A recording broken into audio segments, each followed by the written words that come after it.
Welcome to Polyglot Podcast. I'm Christian from Finland, and today we have a guest from France, right? How Yes. do you say your name? Is it Thibault? Thibault. Thibault? Yeah.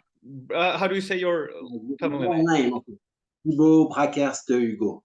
Brackers de Hugo. Yeah. Yeah. So where do you live in That's a France? long one. Yeah, long last name. Yeah. I live in southern France, in Nîmes. Do you know the place? What was it? The city? Nîmes. Nîmes. No, I don't Yeah. know it. Yeah. Yes, in south. Yeah. So today my plan was that first I will ask you a few questions about your language background and how you ended up creating the game Komunikado, which you will demonstrate in the second part of this episode. But yeah, let's start from you and your background. Were you also born in Nîmes? No, I was born in another part of France, and then my family did end up in Nîmes. So from like age 15, I was here, and I got my A level in Nîmes. And afterwards, I did a part of my studies abroad. So in my family, we use French like most people, and because I have a brother and sisters, so all of us we used to learn another language at school, middle school, and high school. So in France, it starts at the age 12 or 13, maybe. And generally, the choice is between so English as the first language, and then 2 years later, I think it might have changed because it was some years ago, but approximately that's it. We choose between Spanish or German. And now at the third language, the choice has extended to other languages, like Italian is more common, Chinese Mandarin also, but the development is it's going on. Okay, and which language did you study in school? German. Yeah. So English, I guess, English first and then German. Yes.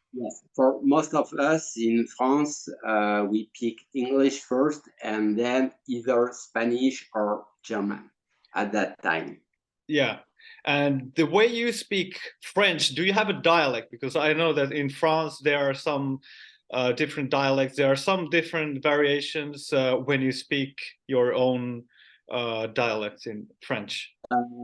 So first, for the, let's say, French standard language, we can have difference in pronunciation.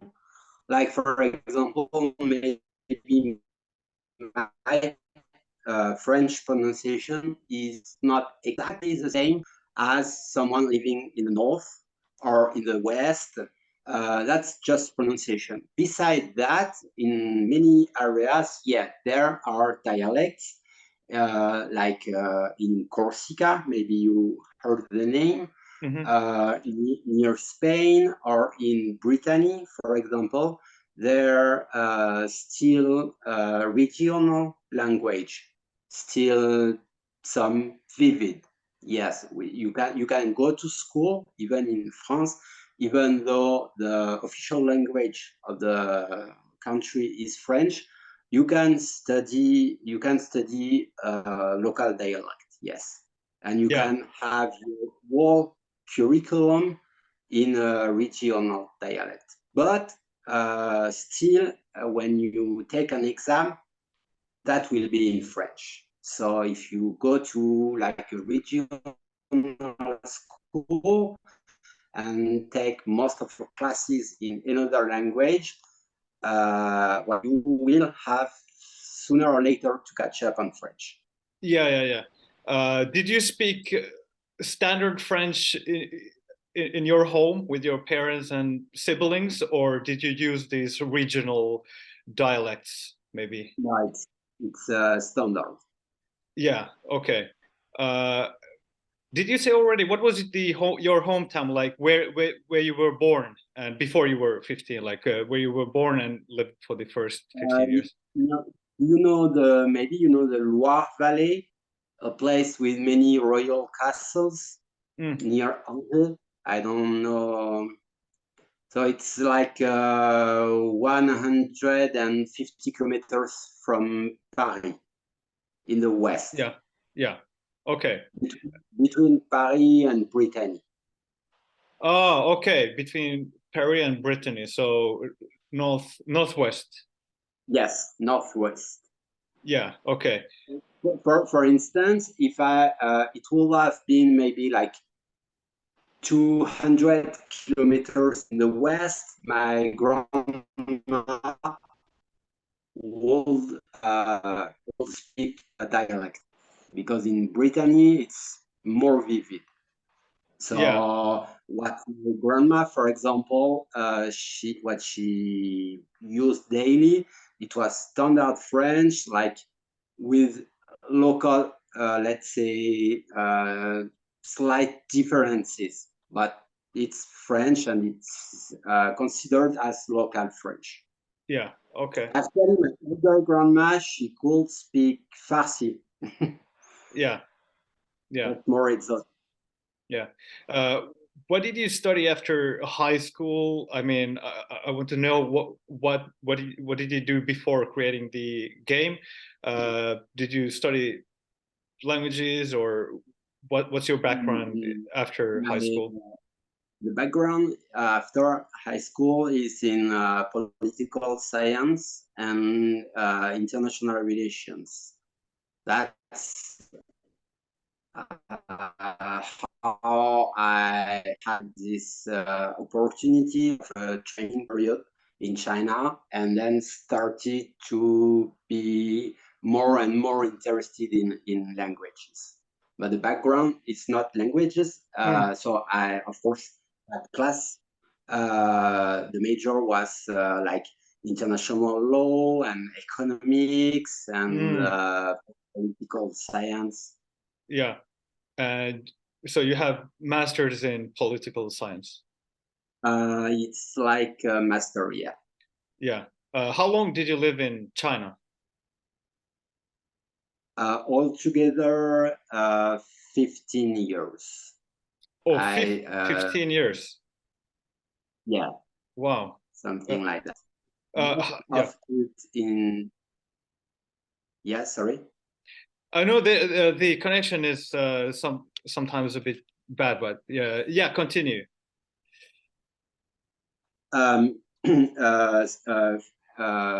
Most of it in China, and like 1 year and a few months in Singapore. Yeah. Okay. Did you learn Chinese living? Yeah. In those 15 years, did you learn Chinese? Yes, I had to. Yeah. And where in China? Was it one place, or did you live in different places in China? No, I was in Shanghai mostly. Shanghai. Yeah. Yes. And yeah, so most people spoke Mandarin and not Cantonese. Actually, in Shanghai, there is another language called Wu, Shanghainese, and so official language is Mandarin, but all Shanghainese could and would on a daily basis use Shanghainese. So what I used daily was Chinese Mandarin, but for example, I can understand and I have some knowledge in Shanghainese, which was useful, but only if you would talk to local people in Shanghai. Yeah.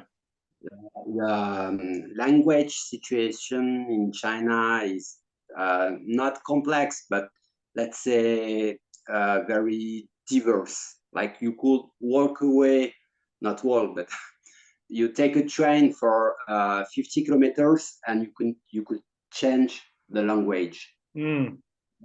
In every area, the written basis, the characters, Chinese characters, would be the same for Yeah, most of these languages.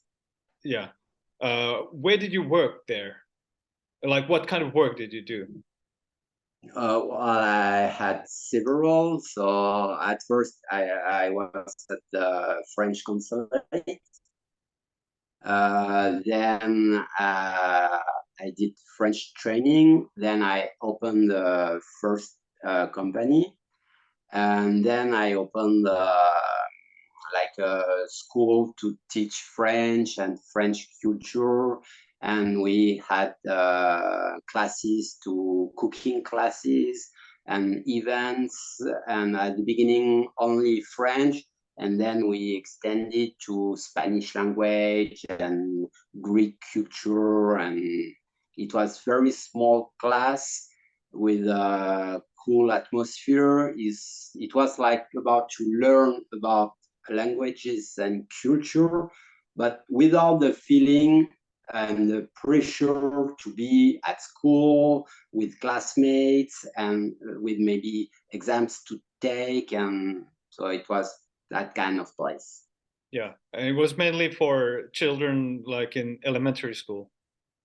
No. We had from 2, 3 years old baby until 50s, 60s years old people. It was very mixed. Yeah, We had one class with 3 people only.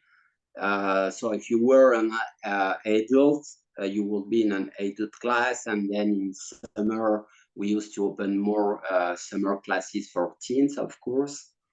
So it was like all ages. yeah. And when did you move back to France from China and Singapore? It was a few years ago. Oh, that was in China, in Singapore. Actually, it was in the middle of my Chinese time, let's say, and I Yeah, was at the French embassy, and I was in charge of linguistic cooperation in Southeast Asia, yeah, Singapore, Thailand, Cambodia. yeah, yeah. What kind of things in practice did you have to do in that kind of work? Uh, for example, it was part of it was events planning to promote French language Hmm. as a choice for Singapore and other countries' students. And for example, to organize the teachers, to train them, to give them scholarships if needed, to make sure they were yes, trained and prepared, and of course to assist the network in Singapore, like schools and universities and whoever actually wanted to learn French, to provide them with any help they would need. Yeah, uh, And yeah. yes, How commonly French is studied in those countries in Southeast Asia? so for example, 3 of Southeast Asia countries still use this French a lot. That's Laos, Cambodia, and Vietnam. Because they formerly were part of the then called French Empire in that area.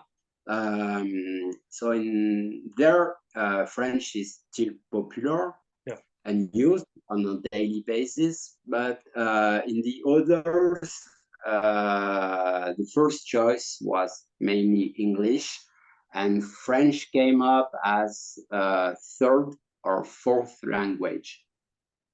Yeah. Okay.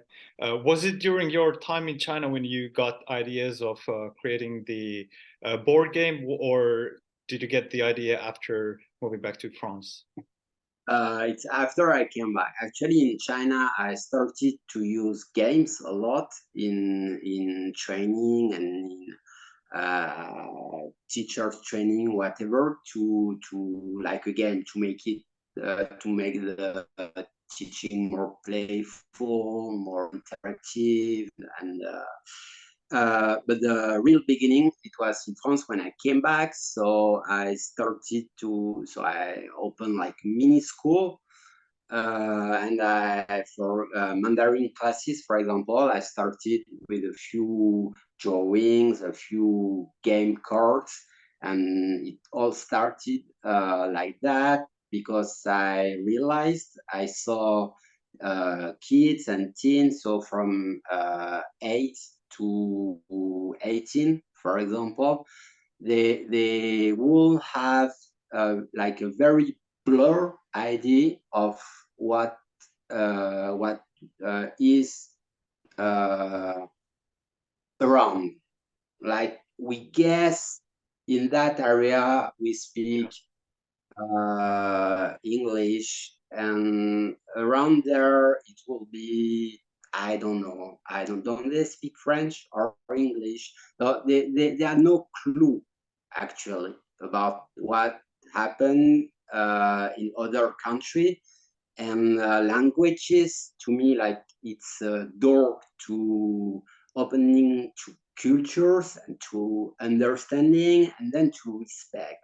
So I wanted them to have a more accurate knowledge about what language is used, for example, in this country, because it tells you actually a lot about the culture, and I believe it helps you a lot to understand what's going on actually in the world now. I think that's my belief. I truly think so.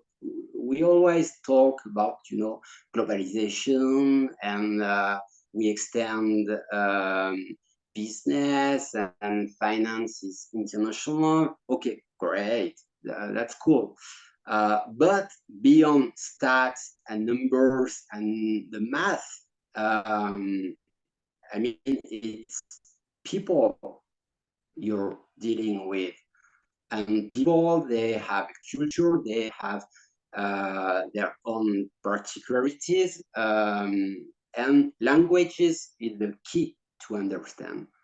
So it can be it's I mean you every day you can watch the news, and what I hope is like more specific languages and cultures knowledge can help to understand a little bit of the world and all the flows going everywhere and around, and if not, how to catch it. I mean, if you hear about China, India, Israel, Africa, and it sounds like places that you don't know about. So I Yeah. want to dig and to show them. So, for example, first Africa, it's not like one country. It comes with dozens of languages, and Japanese and Chinese, they are different in that way. And actually, Hebrew and Arabic are sister languages. I mean, it's like small clues, small keys again to open doors on uh, understanding a little bit more, hopefully, the world. Yeah. Why? Yeah. So, That's my challenge. yeah. So, according to your experiences, do you think children currently in France don't learn enough about like different countries, cultures, and languages? Not specifically in France, because I know or I knew from other place, it would be more or less the same, and some things which can look basic actually. Many people, not only children, many people would need to know, would like to know, would find it interesting, would find it consistent to know. But the fact is, what I see, what I see is all like the package of small knowledge is not very common, and it looks difficult to gain. Well, language is not. I'm not gonna learn a new language. No, it can be about learning a new language, which is, we all know, complicated and also fascinating. But it's also beside understanding a little bit more. Yeah. So that's why you created a game where learning is made fun. Like Yeah. it's fun learning about these cultures and languages. So the goal is to give like an overview of the language's diversity, and to enhance curiosity and knowledge and respect. That's the basis, the Yeah. idea at the beginning. Yeah. So the beginning was, like you said, a few years ago when you started teaching Chinese. After this start, when did you start like designing the board and all the details of the game? Well, it was like 2 years ago, Yeah. and then so we made prototypes that we tried with kids, with teachers. So we had all the steps to, after the first idea, to make it smooth Yeah. and ready to use, and to be distributed actually. And then last year we had it like produced. Yeah. How big is the team? With 2 people. Yeah. So you and someone else. Yeah, my not wife, girlfriend. Yeah, yeah, yeah. Okay. I will count my son is 3 years old, and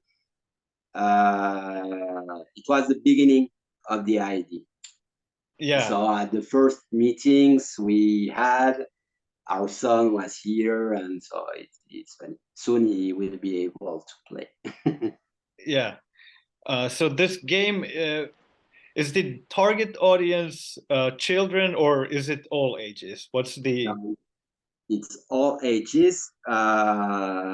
So it's used in schools, middle school, high schools, students, adults, and many families like it to play together, because yeah, it's time to play with the kids, and parents like it because it's, you learn something. It's in French we say it's a clever game. There is not much competition between the kids. So it's really all ages. I say from 7 to 107 years old, yeah, but yeah, actually the smallest kid who did play was 3.5. yeah. Okay, yeah, yeah. I think you can now demonstrate it and show how it works. I can show you a little bit. So you have a board, yes, And then you have a few destinations, and you have challenges, and a dice and little heroes that you can pick. So you pick yours and you choose a destination, and then you the dice decide actually which challenge you're gonna take. And then we have a challenge for we have questions. So it's for general knowledge about language, where that's where we make a link, we create bridges between languages and daily life, or history, geography, cooking, like to make it closer. It's question, you have what I call bubbles, where you have to identify the language. So it's written here, and there you get this one. Can you show closer? It's a bit blurry.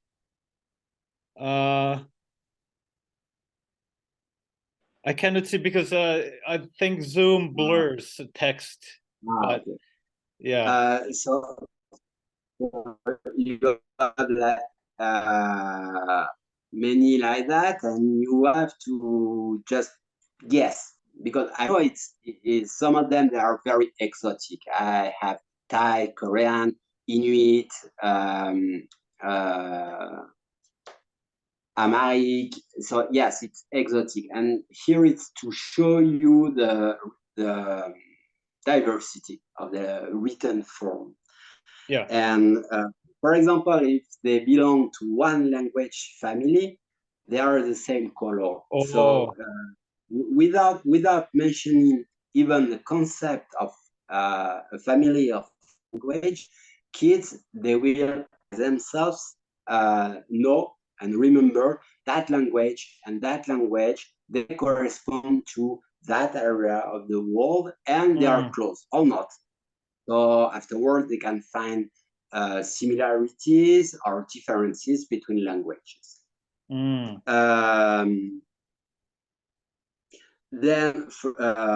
you have jigsaw puzzle. That's depending on your age, you will have to reconstitute, to handle, to manipulate the language, to have the word and to guess the language. So here it's to show you the different patterns. So the way you write Chinese, for example, it's not the way you write Arabic. So we start to make them more familiar with the handwriting, the lines, the typo of that and that language. Then you have, we also did include like sign language. So I will show you, for example, drawings, and you have to mime to use the sign language to so that I can find your word. And if the sign language is not enough, I can do the mime however I want. And here, so we have two goals here. It's to give more awareness about sign languages, and plus to show that languages can also be physical. Let's say theatrical. You can use your hands. You can, and anyway, if not orally, if not words, if not the language you master, you will find a way to make people understand, and that's something important we wanted to show with the game. Then here you have to match them. So we have many cards like that, and you have to guess which one are the same signification. So for example, I will see, I will know one in English, for example. So I will look for another one.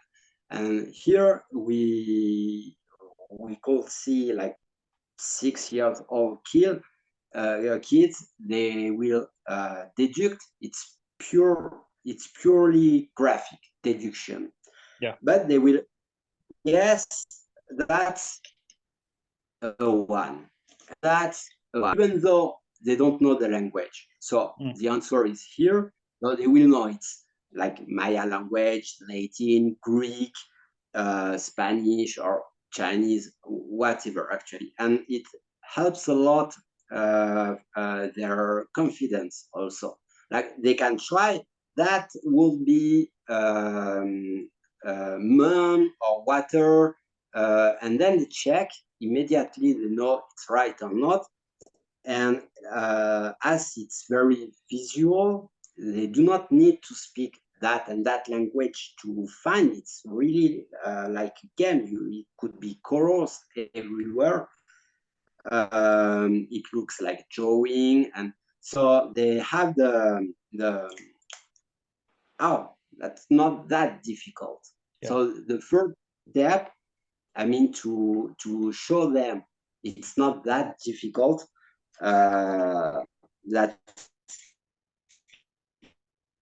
That's it. So we have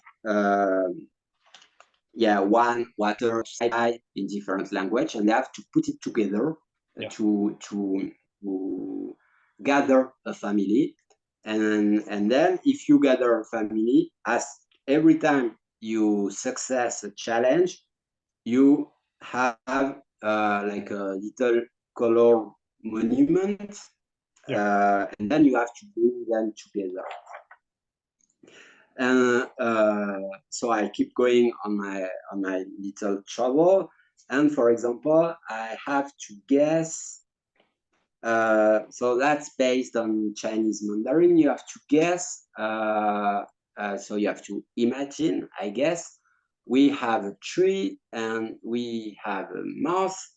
If you put it together, what could it be? So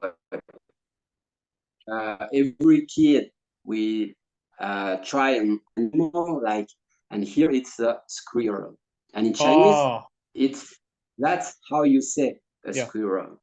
It's song shu. It's the mouse in a tree. That's how you say it. So it's mostly animals. Just two more for you: a bag and a mouse. A bag and a mouse. Hamster? Yeah. No, could be kangaroo. Kangaroo. Oh, okay. Yeah. Because in Chinese language, you had no way, of course, to say kangaroo, which is from Australia. So they had to find a way, and they did find that one. So it's logical in a way, but maybe it's not your or my logics. But anyway, everyone can try to find, to imagine. Here it's mostly imagination. Yeah. And in Chinese, that one, when you have a bird and a cat, Panda. Yeah. Yes. 小猫。小猫。小猫。小猫。So that's 6. So if we 2 people play, maybe you will have like 2 monuments. Let's say 3. I have 2, he has 1, and at the end we put it together. But when they play, what we see is actually they play together. It's not like a competition. I have more than you, or Yeah. she has more. No, because for example, here, if I take, so it's your turn, and you have this. You have to guess this, for example. So it looks complicated and it looks like math or some alien languages. But around the table, I bet if one of them know, he will share. He will tell you. And you, I know Korean, I help you. I don't know that one. You do know, you will help me. So it comes actually with exchange a lot between players because that's Korean. So we most of us I've seen a Korean show, TV show now. So they will talk anyway. So it's not a competition. I have seen maybe once in 2 years, it was in a high school, playing really one against each other. So you can do it that way in the spirit of competition. But I would say naturally, instinctively, it's more collaborative. So usually the players don't play against each other, but they all learn together. Yes, definitely. Yeah. Which is good. How many players can play it at the same time? 6. You have six little characters. Yeah. 6 colors, 6 destinations, and 6 monuments. And if you play in a class, for example, you can have a team of 2 or 3 people. So in a class, it can be up to 15, 18 students playing together. And mostly in a family, for example, it would be 2 to 6 players. Yeah. What were the locations? And it takes about 30 minutes. 30 minutes, okay. So it's pretty short. Yeah. What were the locations on and the board? What location? What do you mean? Sorry. The board. Where can the players move? So we have here we like approximately Japan, China, Africa, Europe, and North America. Yeah. So for example, if my character is in Africa, what happens then? Your characters, that one, for example, you go to Africa, so the color here, red, yeah. That one, that's an obelisk, actually, Egypt. So if you win your challenge, that's yours. Yeah. And once all the 6 monuments are won like that, we have to put them together. So it's like another puzzle. So anyway, even if we compete, we have to put it together and to do it together. And then we rebuild the city. When it's done, that's it. So it takes 30 minutes to finish the trip. And but maybe you have your, because the dice decides which the challenge. Yeah. So if you like that one, for example, you will want to play again, to play more. Yeah. Because we all have preferences, and I like that one, you like that one, and she like that one. So we don't choose actually. So it gives you play once, and you want it again because you want to try like all the questions, or you want to try to guess all the bubbles, or Yeah. you want to gather all the families of words, etc., etc. Yeah. So there are 6 different challenges because of the dice has 6 different Yes. sides. Yeah. It's not because of the dice. It's because at the beginning I had the pattern of 6.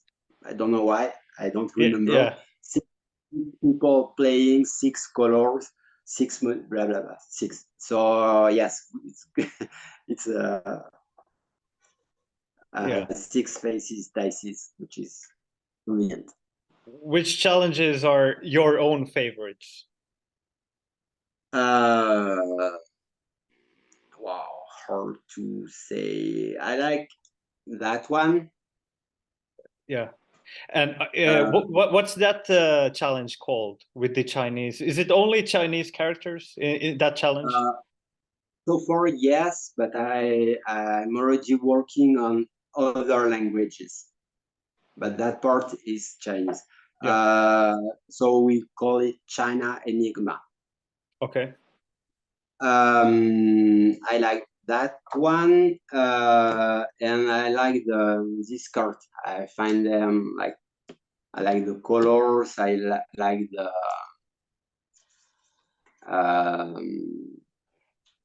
not the fabric, but the way it's made. I mean, it's fun. It's like you have really literally a language in your hand. I like the Yeah. idea.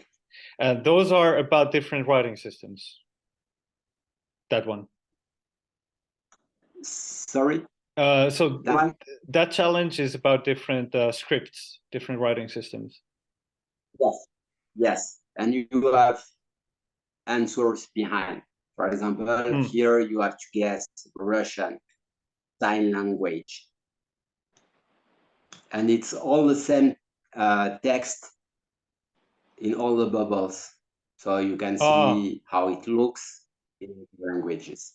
Okay, all the bubble have the same text, but in different writing systems. Just yeah, it's the Article 1 of the Declaration of Rights. the human rights. Yeah, I know what you're talking about. Yeah, like all humans are created equal, and that one. Exactly. Yeah. Yes. How many different Tous les scripts? So that's in. I'll show you a new one. That's in Italian. That's in Berber. I don't know if the image is clear. No, it's quite. What language was that? Berber language? Yeah. So Tamazight script. Yes. Yeah. Yes. But the meaning is tous les hommes naissent libres et égaux en droit. Human Rights Declaration. Yeah. Yeah.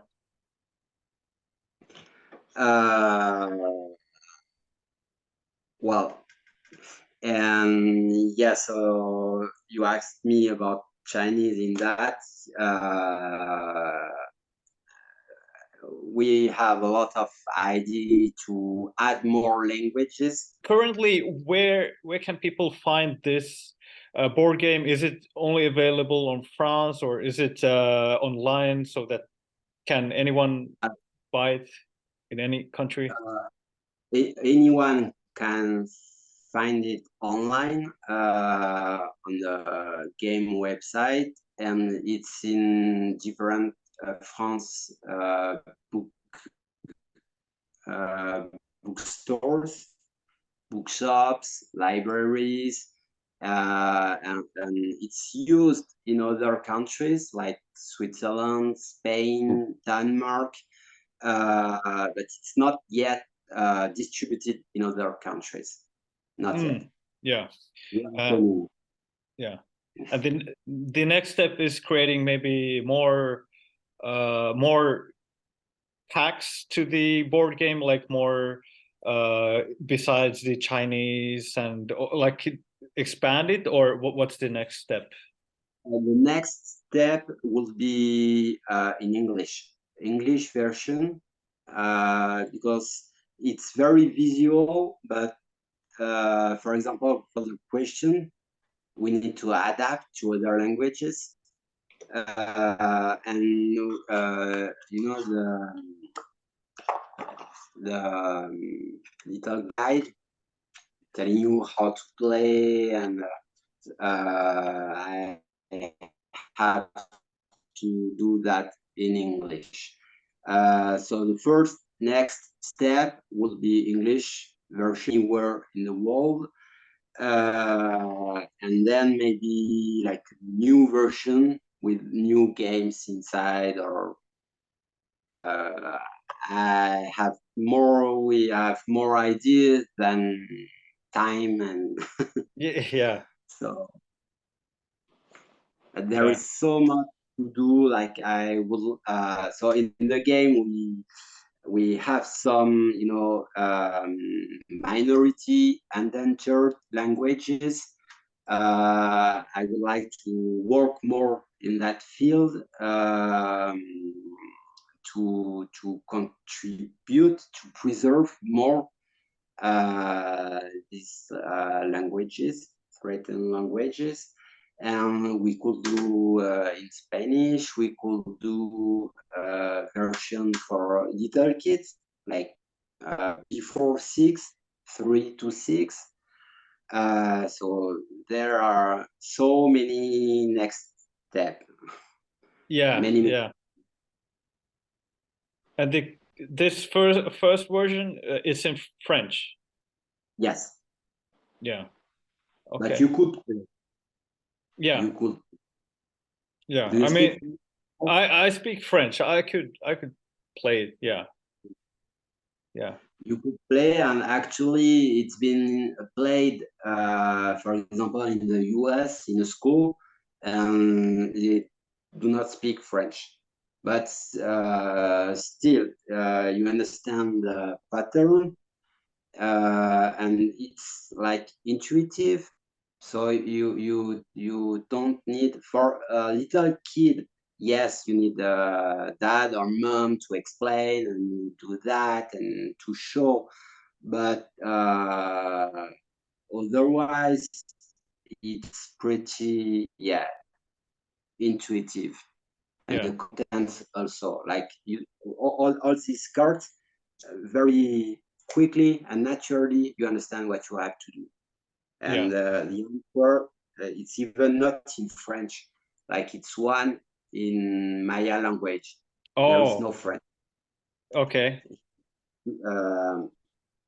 What was this challenge called? This one. What was the name of this challenge? Memo, but actually in English that does not sound good. There is a word play in French. Memo, it means word. So it's not like the regular memo. Yeah. So it does not work the same, and this one is pretty cool. So give that, for example, to middle and high school students. They will not give up until they have all the families together. Yeah. In this challenge, how many different words you had? I mean, you had like the word one in different languages. How many different words do you have in this challenge? We have 6 families. No, it's 5 words in 6 languages each. Yeah. And can you show the puzzle challenge? That looked interesting. Because yeah. That looks nice. So so as you are an adult, for example, I will dismantle maybe 2 or 3 of them, Yeah. and you have to gather them back. Okay. And for a kid, for example,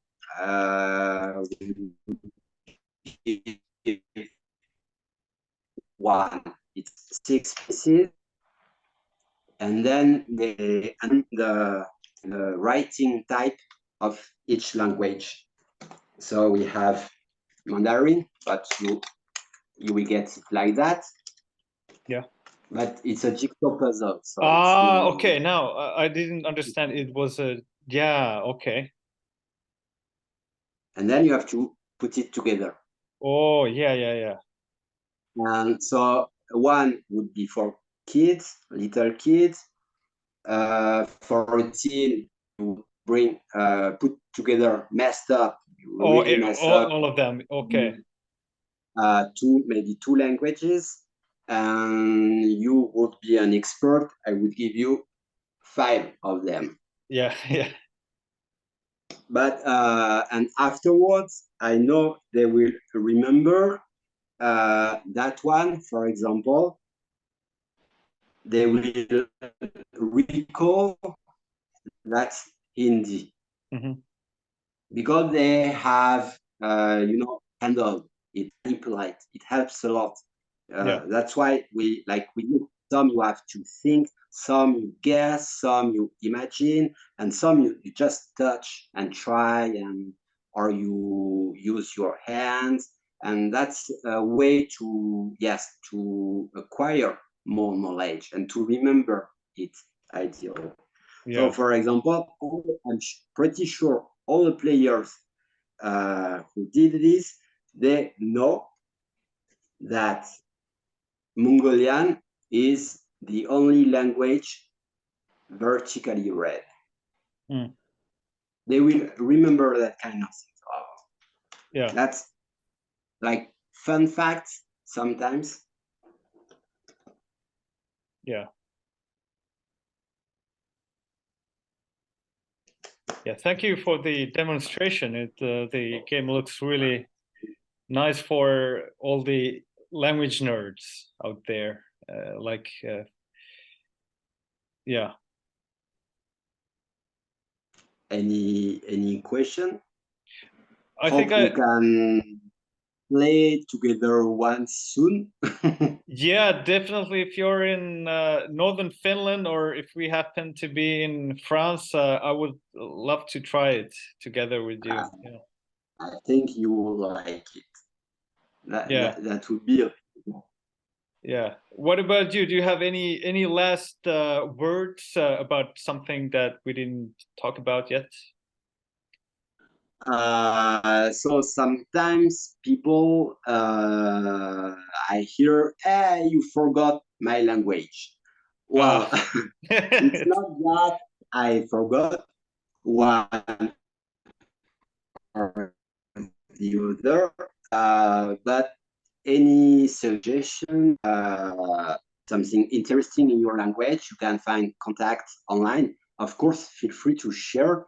And the aim is to extend as much as possible other language, other facts in the funniest way possible. So it's open. We welcome all participation, and we hope may you be French native speaker or not, everyone can play. So enjoy your game. By the way, I want to ask one more question about you. So, which languages do you speak? So French, some English that I have not used for a long time.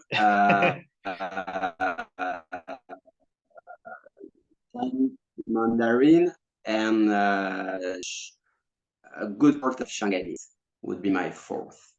After I have like basic knowledge in others, but I will not say I'm fluent or even close to fluent. but Yeah. I'm interested in many, many languages. I Which, find it, yes. which ones can you read and write? Which I mean scripts. So I guess Latin and Chinese characters at least. Yes, I can read some Japanese too. And I guess that's it. Yeah. Do you Never have? enough. Yeah. And I have a new uh, um, basis in Nasi language. It's the last pictographic language in the world. Like they have no alphabet. It's only signs, pictograms, and the whole written language um, is about drawings. It's very beautiful. You can check. What was the name I of can read. the language? It's Nasi language. Yeah. Naxy. And where is it spoken? In southern China Yeah. Okay. Okay. by a Yeah. small community. Mm, okay. Thank you, Thibault, and thanks for everyone who was listening to us. I will have definitely the links of the game here below the video, so you can find it if you're interested.